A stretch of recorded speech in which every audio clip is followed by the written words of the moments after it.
Francisco, one of America's 12 great cities, covering 42 square miles with over 800,000 people living between the Pacific and the Bay. A metropolis crowded upon hills, networked by cable cars that link the shore level with the heights and turn at busy intersections where the force of machinery is replaced by manpower.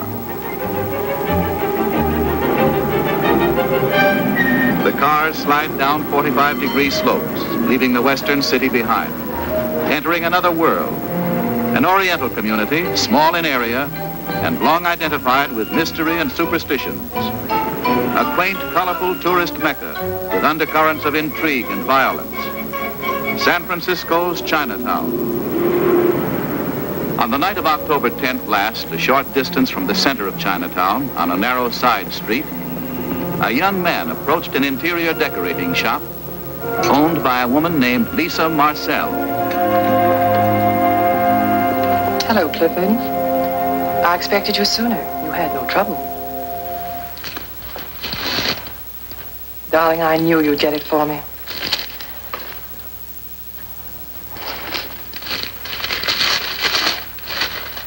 It's lovely. We should receive a very good price for this. A very good price. By the way, darling, I'm going to Carmel in the morning. What for? I have a house to do. An ugly house. But perhaps in Chinese it may get by. I'll miss you. You will, Clifford? That's sweet. Yes, I think in Chinese it'll do very nicely. The living room in deep green, with a white vase on the mantel. White jade, perhaps. I saw one at G.L. Wing's this afternoon. It was lovely. G.L. Wing's? Yes. Just behind the counter. White jade.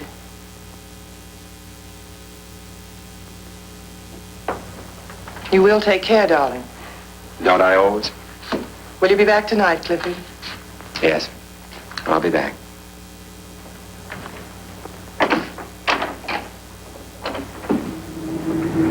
Ladies and gentlemen, you're now entering one of the most unusual sections in America. A small rectangle of only 20 square blocks, each packed with over 1,000 human beings. The most densely populated area in the United States, San Francisco's Chinatown. For the next half hour, you'll be guided through some of the ornate shops, the intricate passageways and hidden chambers of this curious city within a city.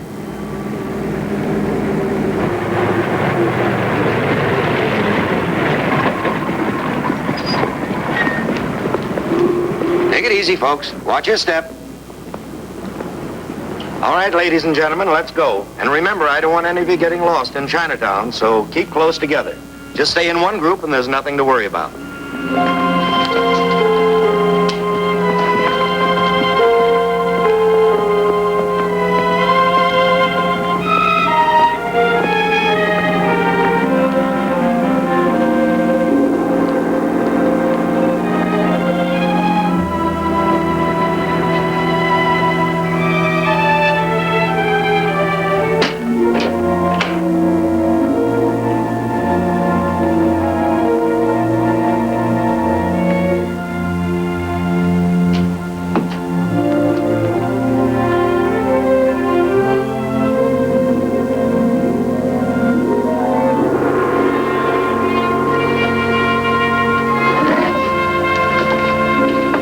Excellent taste, sir. That vase is one of our very best. It is priced at $1,900. Wrap it, please. You wish to take it with you, sir? Of course. But, Is there something wrong? Oh, no, sir. But my father isn't here tonight, and I'm not able to accept so large a check. Did I ask you to take a check?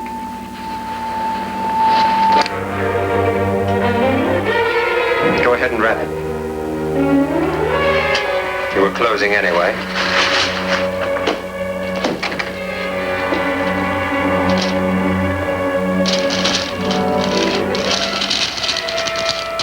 Take it easy. There's no hurry. Here, let me help you.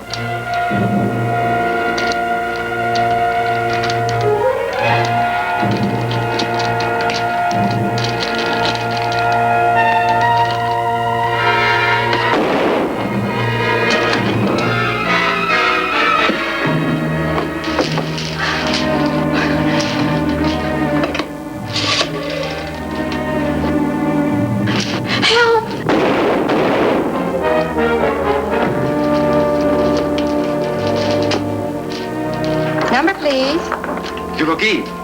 Awing Ganpo, Yayan Dagi.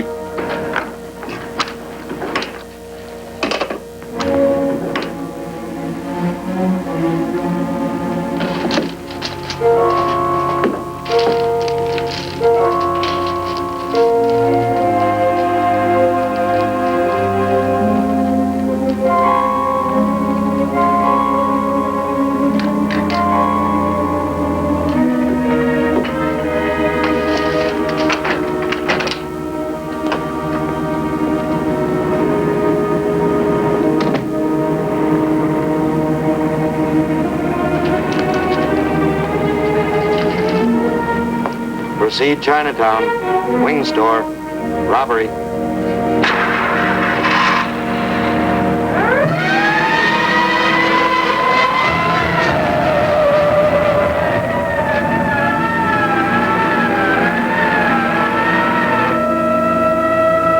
Watch your step, ladies and gentlemen. Watch your step.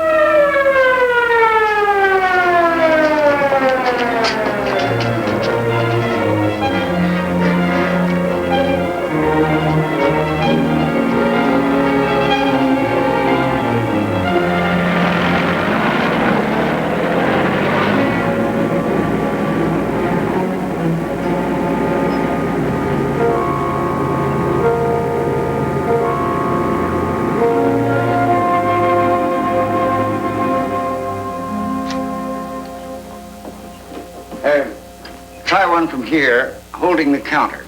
Right. Any luck? Nothing so far. Lots of smudges. Couple of clear prints on the register. Probably the kids. Well, keep at it. When were the shots? 幾時都爆響啊！將近11點啦，係咯，我記得咯，我啱啱上緊標鏈嘛。Just before 11, he remembers because he was winding his clock. Who are they? Live upstairs over the shop. They were here when we arrived. They call the police? 你哋叫錄音啊？冇啦， Ask them who did. 邊個叫錄音啊？我哋唔知。You don't know, sir. Okay, check him for motive. The boy's father? That's right, Captain. Give you anything? Just that he thinks he was robbed, but he's not positive. He's too upset now to check. Yeah. Get anything on the girl, Eddie? Not much. Her name was Betty Chang. She was engaged to the wing kid. They had a date tonight. Thanks. Costa. Yes, sir. Try and find the merchandise inventory. Check it against our list. See what's missing. And Costa, Yes, Captain. you were the first squad car here, weren't you? That's right. Who called the police? I can't seem to find out, Captain. They're scared of cops in Chinatown. I figure whoever found them tipped us off and scrammed. Yeah, maybe you're right. That's fine. Now, what time did you leave the shop tonight, Mr. Wing? I leave 6 o'clock. And could you tell us whether you... Yeah? Yeah. Okay, thanks. I'll tell him.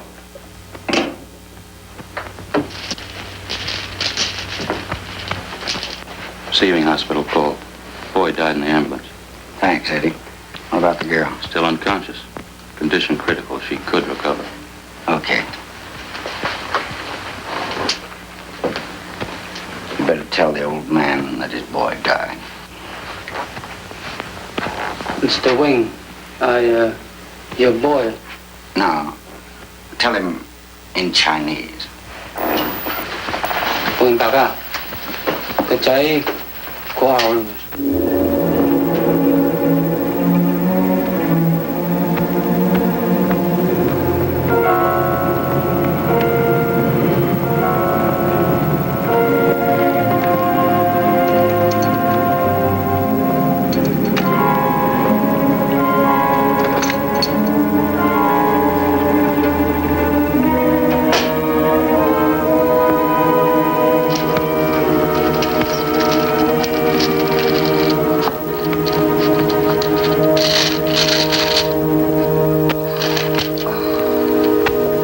That's the one you wanted. Oh, yes, Clifford, it is.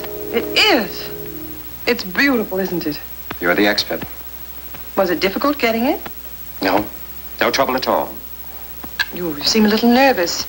Would you like some brandy or a cup of hot coffee? No, I'm just tired, that's all. I think I'd better go home. Good night, darling. I'll be back just as soon as possible. Good night, Lisa.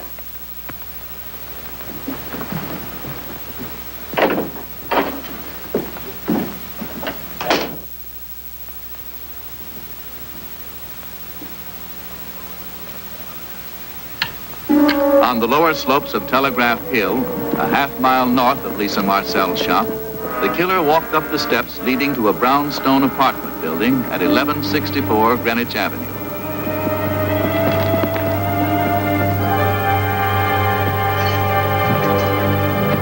As he came down the hall and entered his flat in the rear of the second floor, he felt a sudden chill.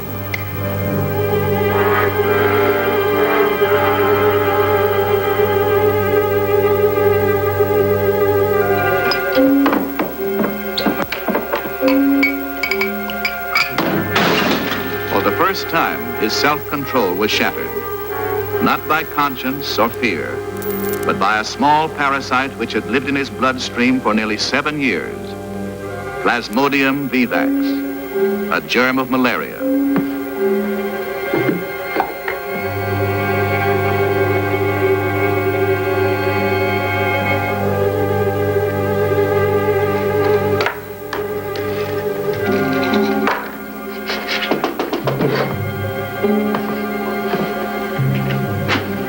What do you want? I heard a crash. It woke me. Go back to sleep, Mrs. Dryden. But you broke something. I'll clean it up. I don't want the carpet stained. The carpet's stained, I'll pay for it. But Clifford... I rented this apartment because I wanted privacy. I thought you understood that. Are you sick, Clifford? Good night, Mrs. Dryden. Good night.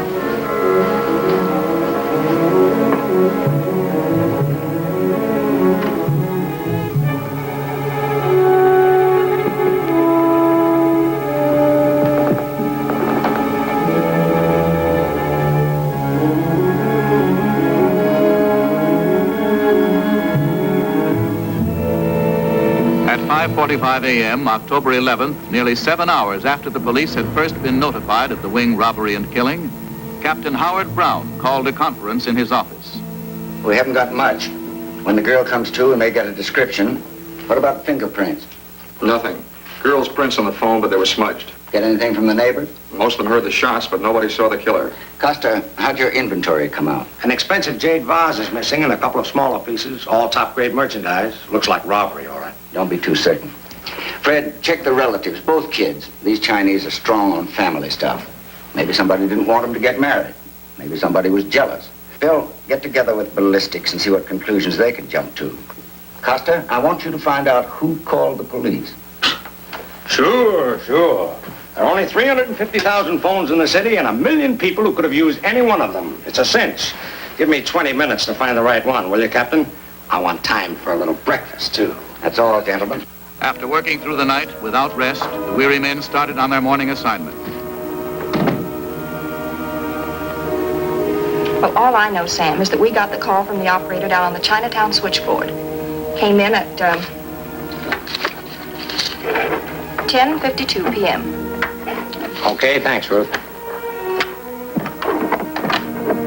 Police department. This building at 743 Washington Street houses the largest Chinese telephone exchange outside the Orient.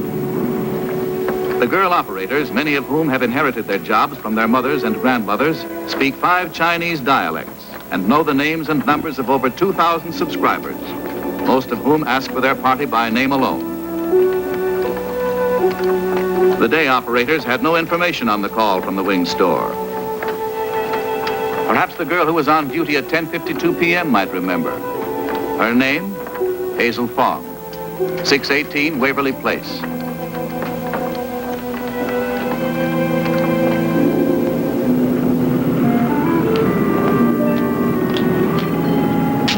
The house at this address was one of the few in the area to have survived the San Francisco earthquake of 1906.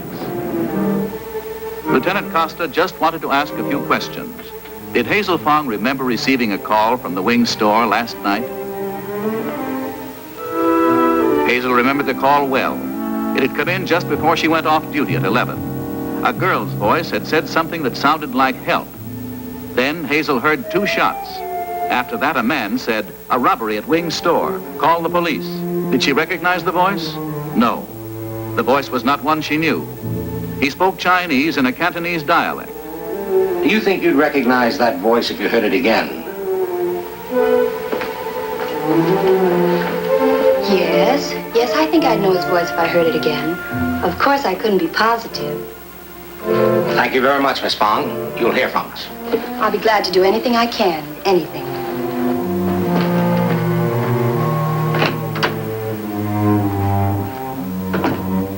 "48 hours later, Captain Brown thought he had a lead. All right. We know this much. Our man's Chinese. He speaks with a Cantonese dialect. How do we know he was the killer? The operator heard the girl's voice, 2 shots, then this guy's voice. I'll say he did the shooting. Check. Let's go on. The medical examiner says the angle of the bullet indicates he's around 5'9" and right-handed. Ballistics shows he used a Colt .38. The motive was robbery, pure and simple. I checked the families, and they're on very good terms. Right. Also, he knows Chinese art. Only the finest jade pieces are missing. Anything else? Not that I can think of. I'll add one myself. He's no amateur. He's been able to cover up his tracks thoroughly. We're hunting a professional criminal and a smart one. Okay, boys. Now, all we've got to do is find him.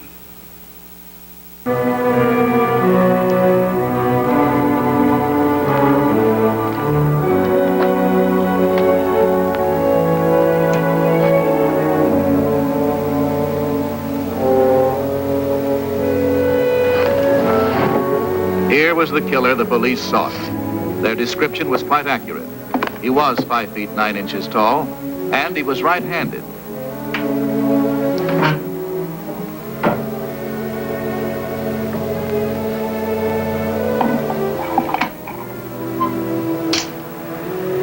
Now repeat this phrase. Would you kindly direct me to the post office? 郵政局喺邊處啊？郵政局喺邊處啊？郵政局喺邊處啊？郵政局喺邊處啊？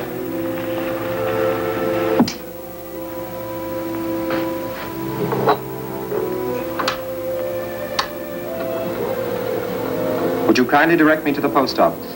郵政局喺邊處啊？ Would you kindly direct me to the post office? 郵政局喺邊處啊？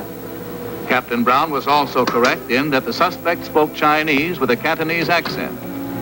But the police were wrong in one essential detail. The killer himself was not Chinese.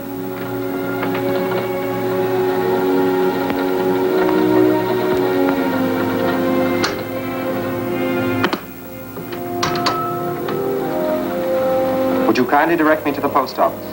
郵政局喺邊處啊？ Would you kindly direct me to the post office? 郵政局喺邊處啊？ This was something new in disguises. Concealment, not by change of physical appearance, nor of dress, but by learning a foreign language. Now for the expression, I want some information, please. 想問句話你，想問句話你。 The search for the unknown killer now moved into high gear. Squads of police combed the narrow, twisting streets of Chinatown, using the Wing store as the hub of a wheel. Its spokes reaching north and south from Broadway to Sutter, east and west from Kearny to Powell.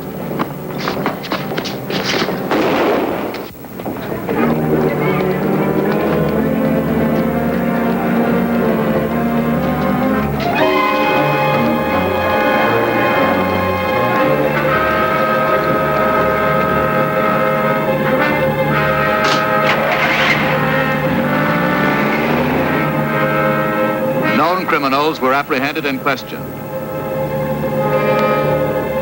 All possible alibis checked and rechecked.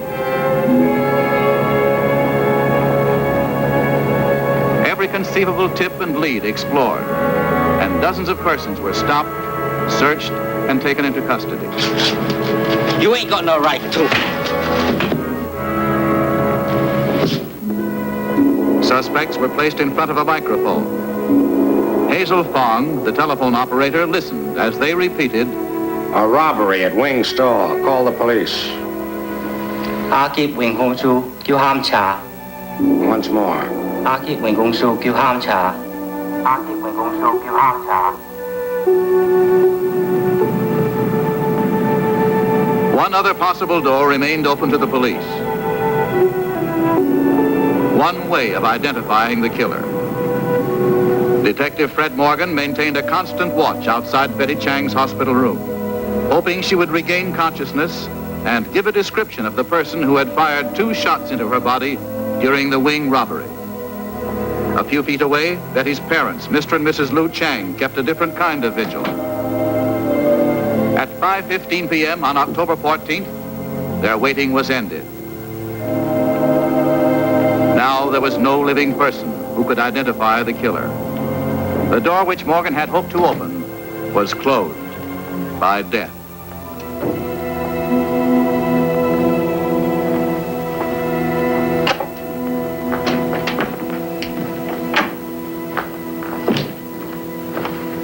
Do you mind if I sit down? Not at all. Yes, sir. Send Morgan and Eddie in. I wonder if they've got any new animals at the zoo. Huh? I promised Jimmy I'd take him there this afternoon. No? Just wanted to remind you that Wednesday is my afternoon off. Don't worry, Costa. I hadn't forgotten. Good. In fact, I've already called your wife and told her not to expect you. You know, that's what I like about you. You're so thoughtful. Want us, Captain? Yeah, sit down. What's up? I just got back from Chinatown. They aren't happy down there. Really? They think we aren't doing anything. They could be right.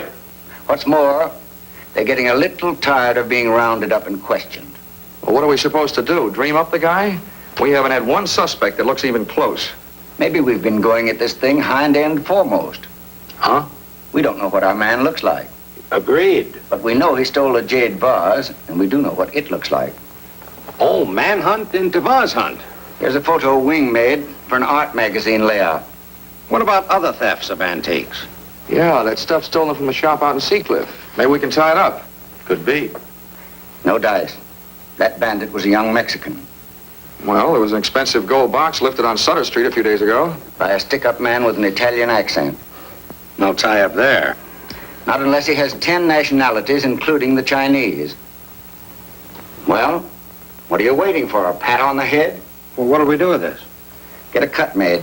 Run it in every paper in the Bay Area. Ask for any and all information concerning the whereabouts of this vase. If that doesn't work, we'll get out special bulletins. But it'll do for now. Give it a try. Yeah. You know, sometimes I wonder how you guys get your pants on in the morning without somebody to help you.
Hello? Is this Miss Marcel? Yes, this is she. Just a moment, please. Carmel is calling. Oh, yes, operator. Hello. Miss Marcel? This is Mrs. Langdon, Miss Marcel. I've just had a terrible shock. Yes, the newspaper. You've already seen it? I'm certain it's the same vase. Well, of course, there is a similarity, but I bought it at auction. In view of the circumstances, Miss Marcel, I thought I ought to call you before I call the police. Well, I'd be very happy to call the police for you, Mrs. Langdon. Well, if you insist. Yes. Yes, I guess that would be the smart thing for you to do. Thank you for calling. Goodbye.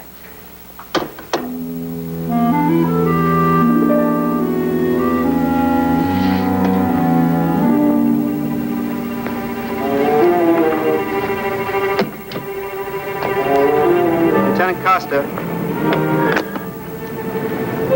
Master speaking. 118 Drake Lane. Pick up Lisa Marcel. Gotcha. 118 Drake Lane. Lisa Marcel. We're on our way.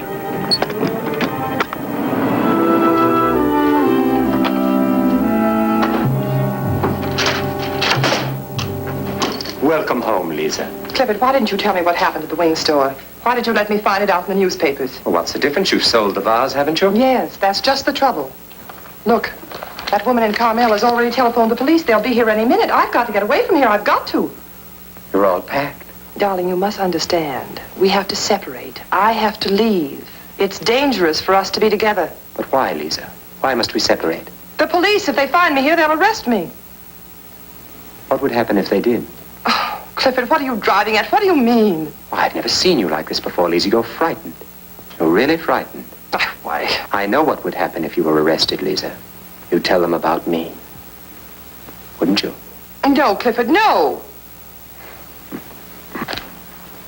You're quite right, Lisa. You should go away.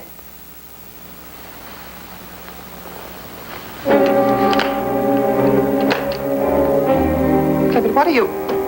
Clifford, put that gun down. Darling, you don't know what you're doing.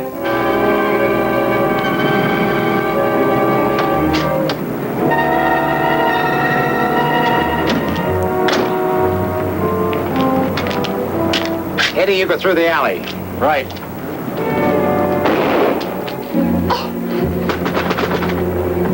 Miss Marcel! Marcel! Miss Marcel!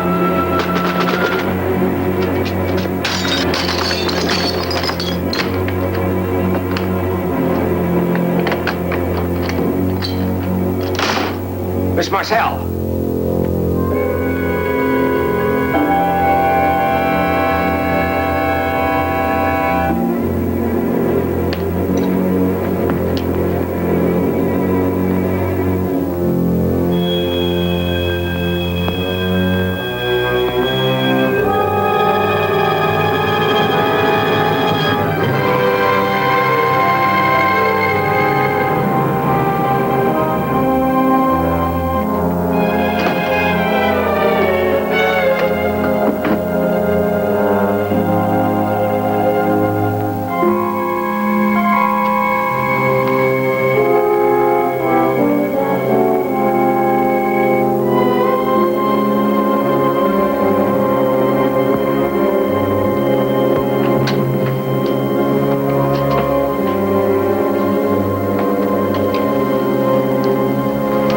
See anybody? He was still being here. Yeah.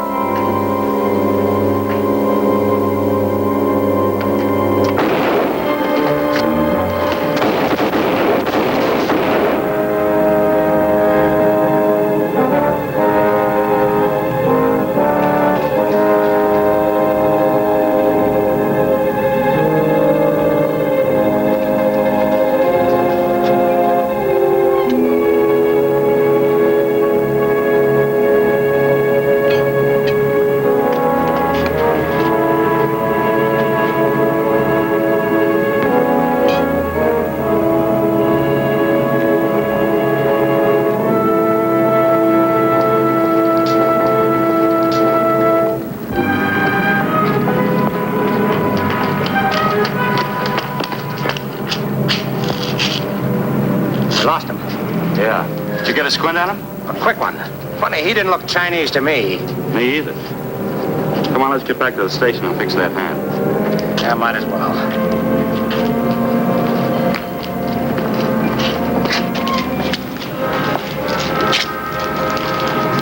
Thank you, Father.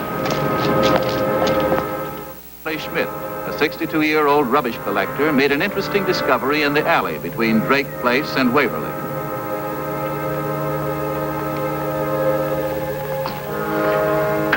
Yes, Captain? Send Costa in. Lieutenant Coster, you're wanted in Captain Brown's office.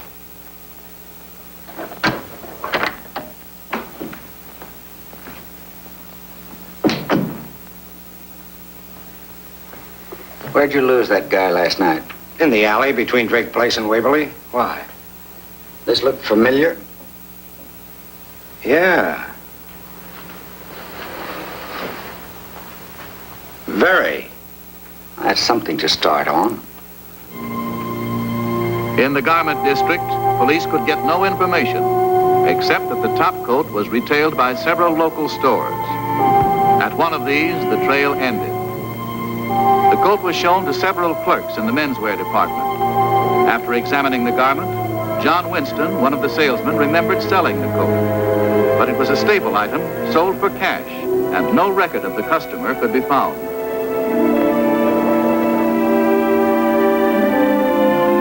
Meanwhile, in the police laboratories, ballistics experts carefully analyzed the gun which had been found in the overcoat pocket, dusted the grip and trigger housing for the faintest trace of fingerprints. Technicians reconstructed the serial number, which had been filed away, studied the mark of the barrel striations on the bullet, which had been taken from the body of Lisa Marcel.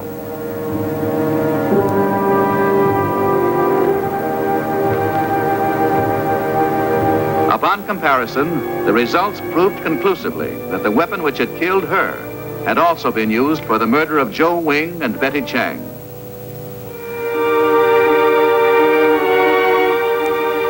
Detective Morgan was able to trace the gun to a pawn shop, from which it had been stolen nearly 6 months earlier.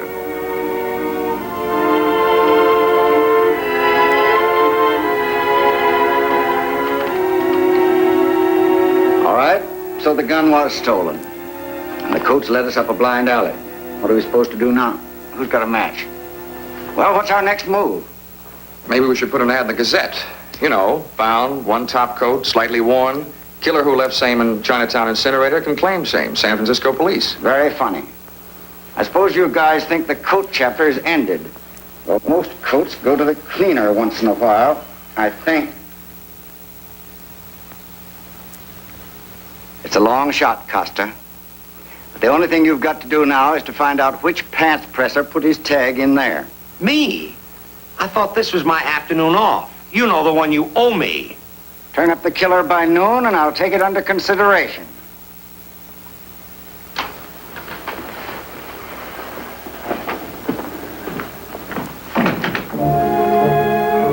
Lieutenant Costa began by checking manufacturers of cleaning tabs similar to the one found in the overcoat lining. At the Northern California Tag Company, 2011 Bayshore Highway in the industrial section of South San Francisco, the assistant sales manager recognized the tab as one of their own make. At Costa's request, he referred to the company files and secured a list of the 43 cleaning establishments in the Bay Area who had purchased this kind of tab during the preceding 18 months.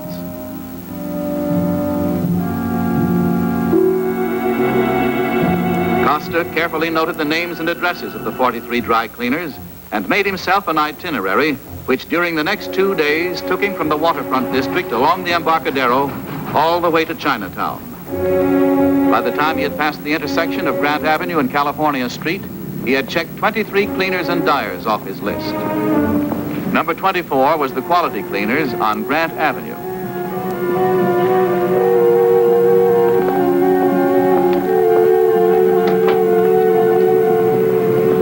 They, however, used marking ink of a different color from that on the tab which Costa showed them.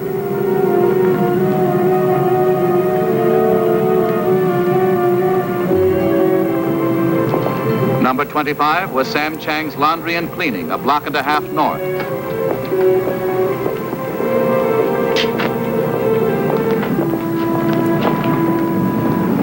Sam Chang marked his tags with a Chinese symbol.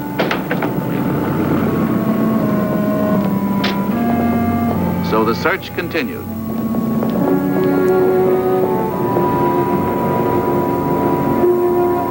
Late in the afternoon, Costa reached number 34, a small dry cleaning shop owned by a Scotsman named James McIntosh.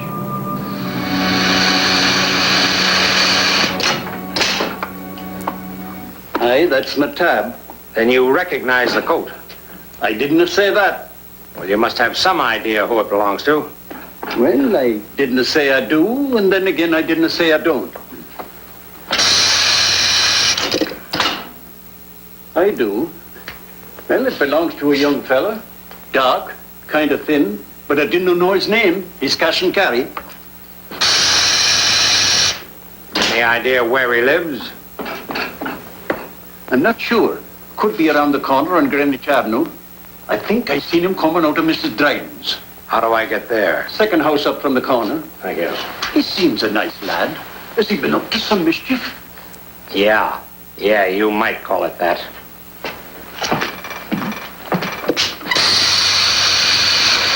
If you care to leave the coat, I'll be glad to give it to Clifford when he comes in. I'd rather wait for him if you don't mind, Mrs. Dryden. You're sure he's expecting you? I'm pretty sure. Very well. He should be here in a few minutes.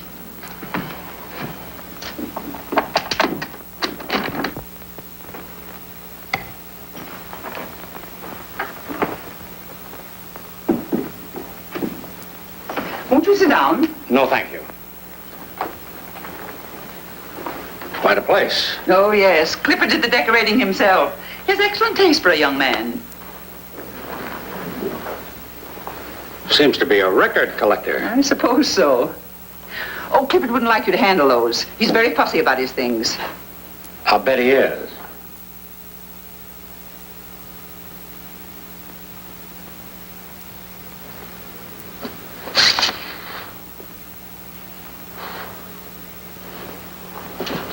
Well, really, I don't think I should allow you to. Young man, I think you'd best leave. I shouldn't like to have to call the police.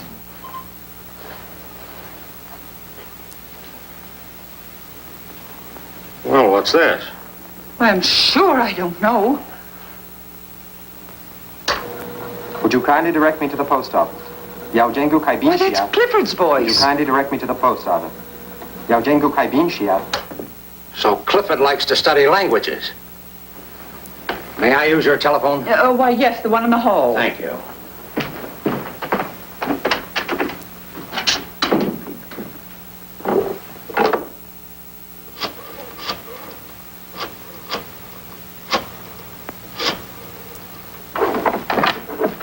Police department. Hello, get me Captain Brown, please. Captain Brown. Hello, Brown. Costa. Well, you phony old hunch player, your long shot came in. Yeah, 1164 Greenwich Avenue. Well, what do you know? Yes, Captain. Dispatch some cars, better make them civilian sedans, to 1164 Greenwich Avenue right away. And snap it up, will you? I'm late for dinner already.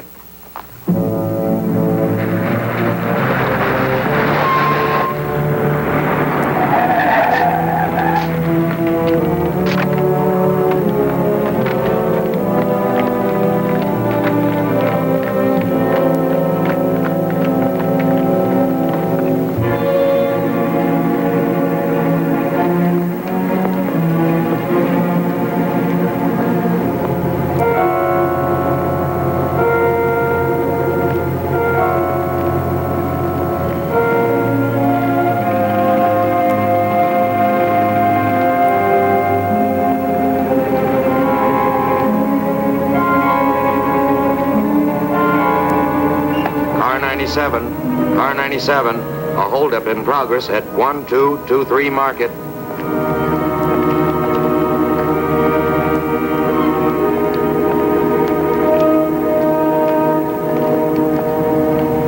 The killer, realizing that the police had staked out the Greenwich Avenue apartment, decided to make a change of address.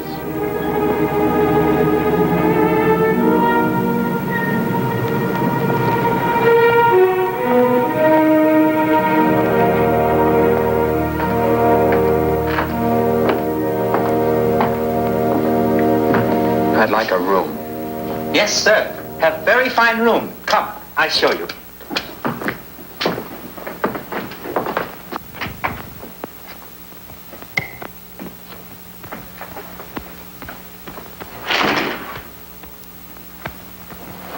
Is this door locked? Yes. Oh, yes.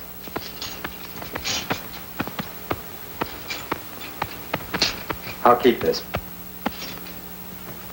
Good night. I want to sleep. Okay, boss. Okay. I like this place. Here. Here's a week in advance. Thank you. You like this place very much.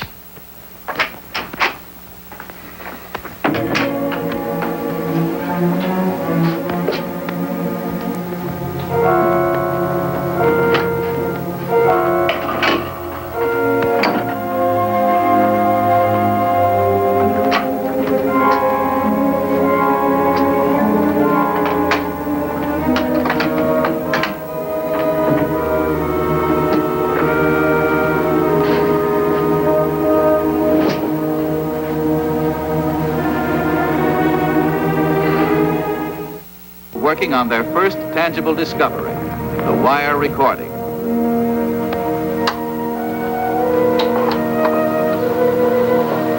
All right, Miss Fong, see if you recognize this voice. Would you kindly direct me to the post office? Yao Jengu Kaibin Shia. Would you kindly direct me to the post office?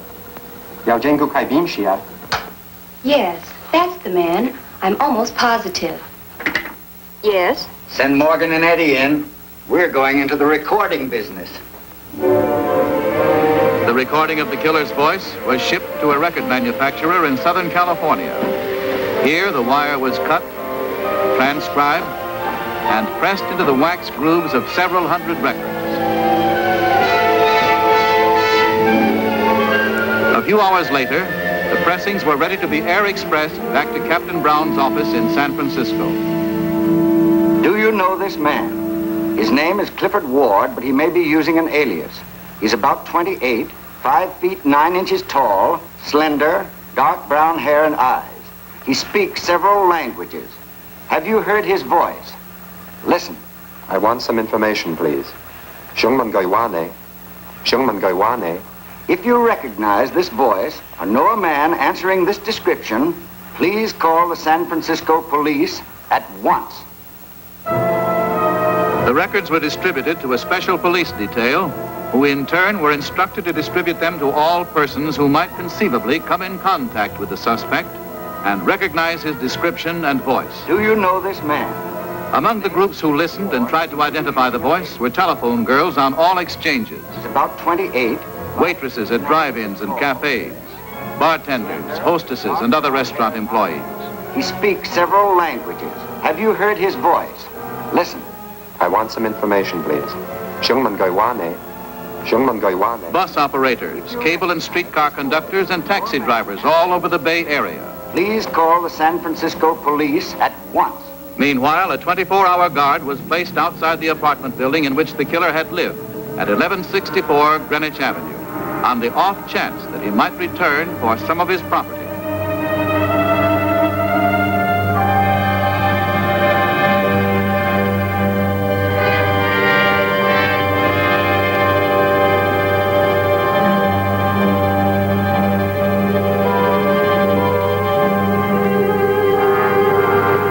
Hey, where do you think you're going? Delivering a wire. Yeah? What's it for? This is Emily Dryden, 1164 Greenwich Avenue. Do you want to sign for it? Go ahead, switch to on your right.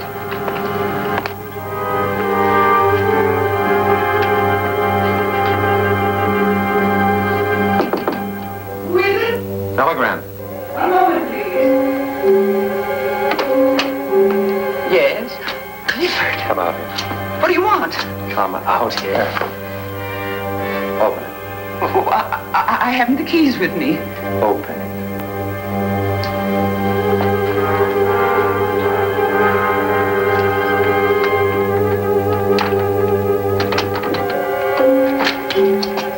Go ahead.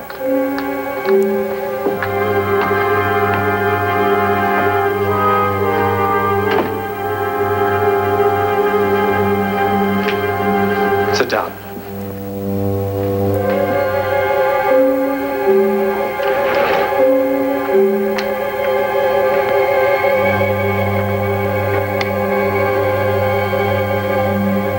Why did you come back here, Clifford? This is my home. You always said to think of it as my home. Sit down. That's better. Now tell me, how do the police know I live here? I'm not sure. Something about your coat. Did you call them? No. How much do they know about me? What do you mean? You gave them a description. No, not exactly. And after I leave, you won't tell them I was here. Oh, no, of course not, Clifford.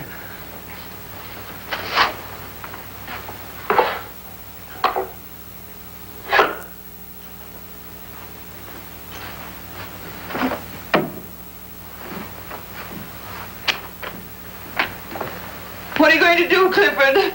Clifford! Shut up. Oh.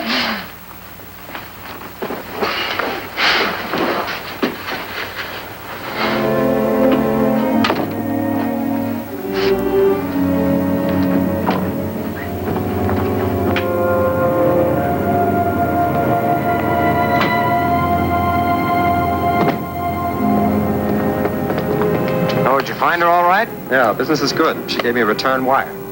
Bad news, you figure? Maybe. You never know.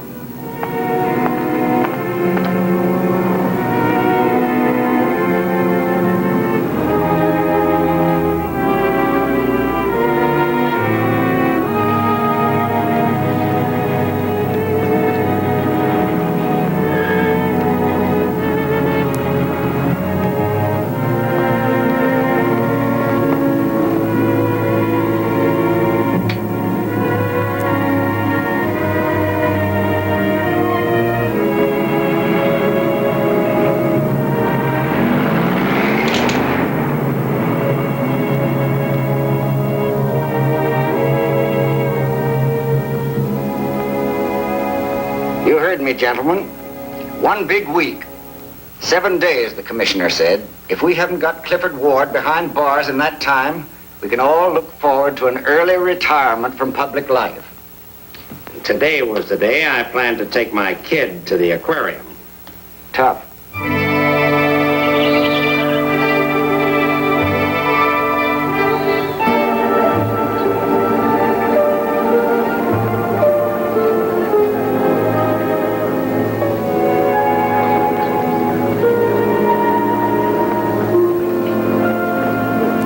Familiar faces? They say we were all fish at one time or another. The same way we were monkeys. Haven't made much progress, have we? No, we haven't.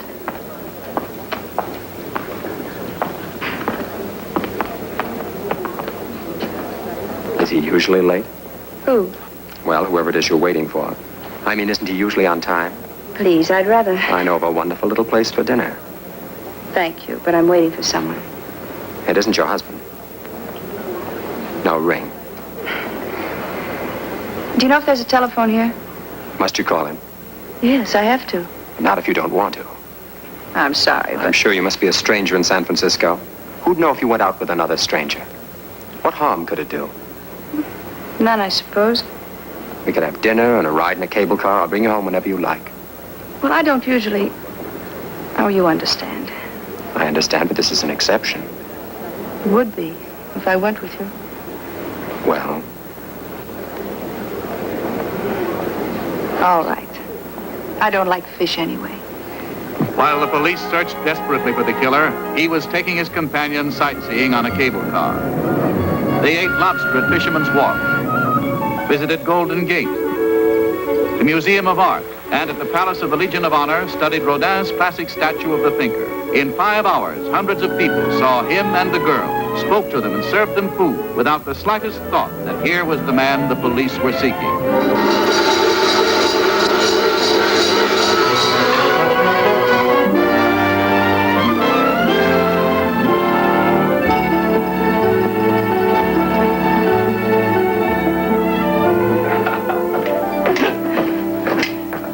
Don't tell me you live in this place. temporarily.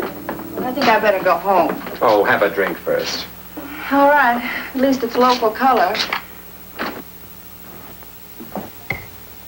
Well, here we are. This isn't exactly what I'd call the artistic section of San Francisco. Not exactly. I like the last place we were. Let's go back there. Well, we can go back there later. I don't understand you. Aquariums, art museums, nice little candlelit bars. And then this.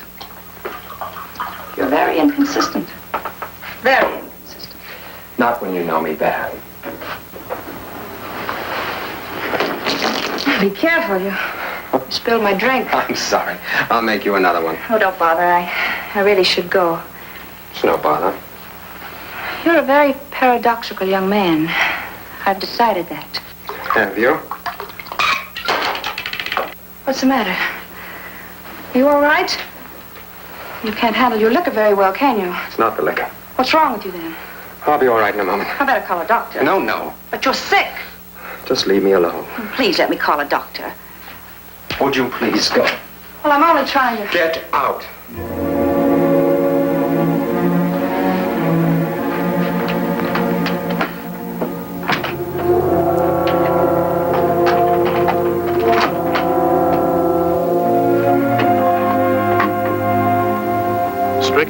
by a severe attack of malaria, the killer began a frantic search for the missing bottle of Paladrin capsule.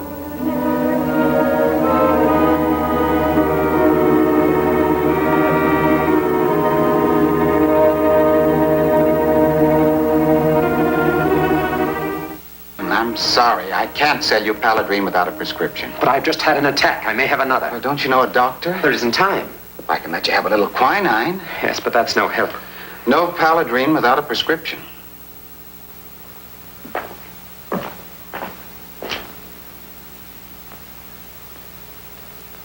If I have my doctor call you, would you take care of me? Yeah, I guess that'd be all right. What's your number? Tell him to ask for the Greer Pharmacy on the Chinatown Exchange.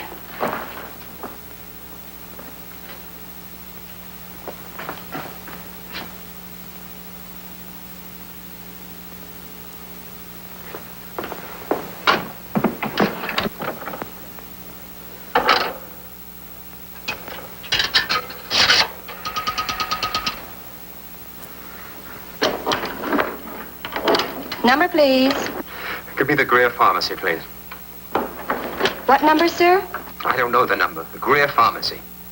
Yes, sir. Hurry, please. Call Captain Brown, Police Department. What's the matter, Hazel? Tell him I think Clifford Ward's in a phone booth on the corner of Grant and Sacramento. Gotcha. Greer Pharmacy. This is Dr. A.C. Deaver. A patient of mine was just in your store asking for Paladrin. Would you accept this call as an authorization for a prescription? Yes. And the dosage? 20 Paladrin, 1 1/2 grain, as directed. Is in his name, Doctor? Done. Thomas Dunn. He'll be right in to pick it up. Thank you. At the corner of Grant and Sacramento, Captain. Wait a minute. Hazel wants to talk to you. I'm not positive, Captain. He said he was a doctor. Yes, Greer Pharmacy. Dr. A.C. Deaver. And he was ordering some drug for a patient named Thomas Dunn. I hope I'm right, Captain. Thank you. Yes? Send the nearest patrol car to the corner of Sacramento and Grant. It may be Clifford Ward. All cars have a complete description. Yes, sir. And get a car for me. Car 9, proceed Sacramento and Grant. It may be Clifford Ward.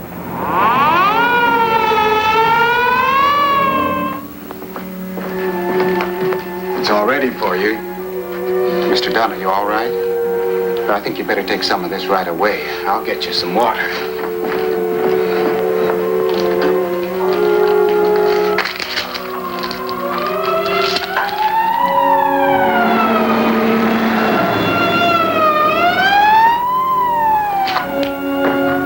Mr. Dunn, here's your... Mr. Dunn.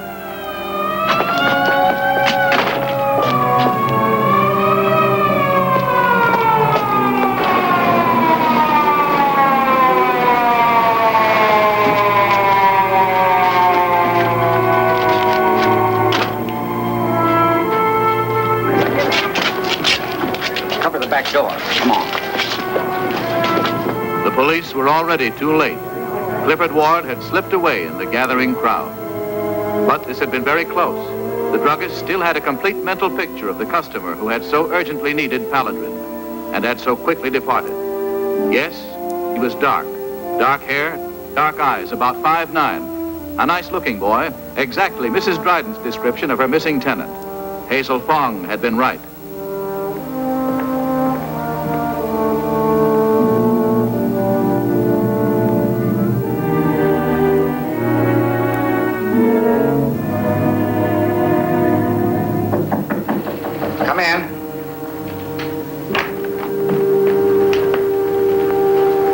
Deaver never heard of him, and he doesn't remember ever treating anyone who looks like him. Our boy must have pulled the name right out of the phone book. He needed that stuff. They only use it in severe cases. So he's had an attack of malaria. What good will that do us? He'll get well. Guys like him always do. But not for a couple of days. He'll stay put that long, but maybe that'll be long enough. For what? For us. I've been checking with the medics. The way he was feeling, he couldn't have walked more than 2 blocks to the drugstore and back to wherever he started from. Well, that narrows it down. Right down to this.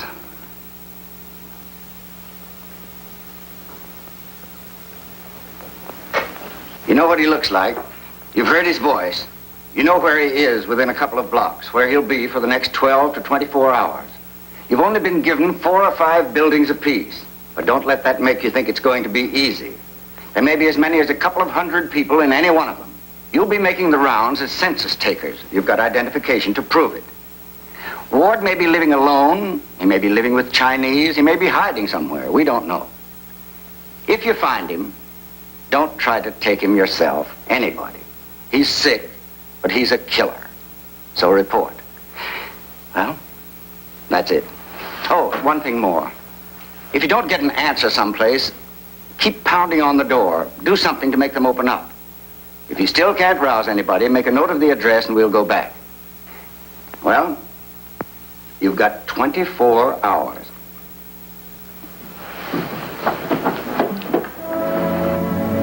Captain Brown's census takers covered each block, building by building.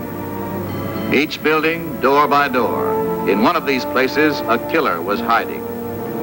The special detail moved carefully through the streets of Chinatown, listening to every voice, asking questions over and over until it was early evening, and policewoman Martha Anderson approached the right door. Thank you.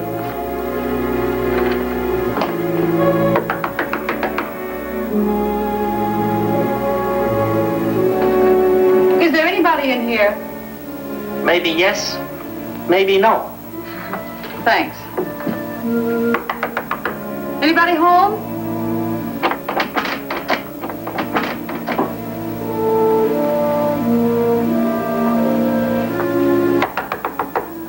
It's the United States Census taker. Good afternoon. What do you want? A few questions for the census. Make it short. I'll do my best. Your name? Carl Wilcox. You live alone? Age? 28. Single? Occupation? Unemployed. I guess that's all. Thanks. Sorry to have disturbed you.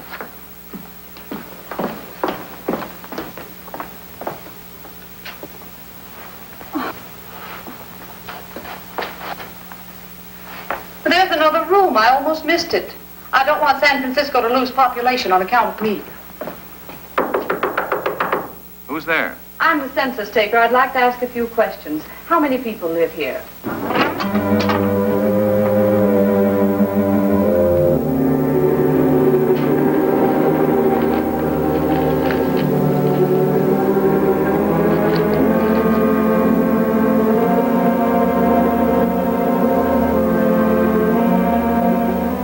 Shortly before midnight, while Clifford Ward slept, a police dragnet was set in motion by the report of policewoman Martha Anderson. Methodically, Captain Brown's forces began to surround the rooming house in the heart of Chinatown. 5 minutes.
be up here. Right.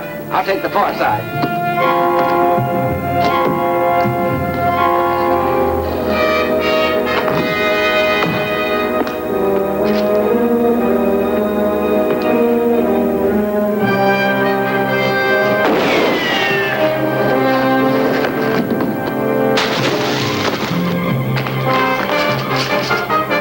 Let's get on.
You cover the roof. Let me have it.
Let's go. You know, Costa? Yeah? You don't have to come in until noon tomorrow. Fine. Unless something important comes up. A few minutes past midnight on November 3rd, 20 days after the killer had entered a Chinatown shop, the San Francisco police ended the case of Clifford Ward.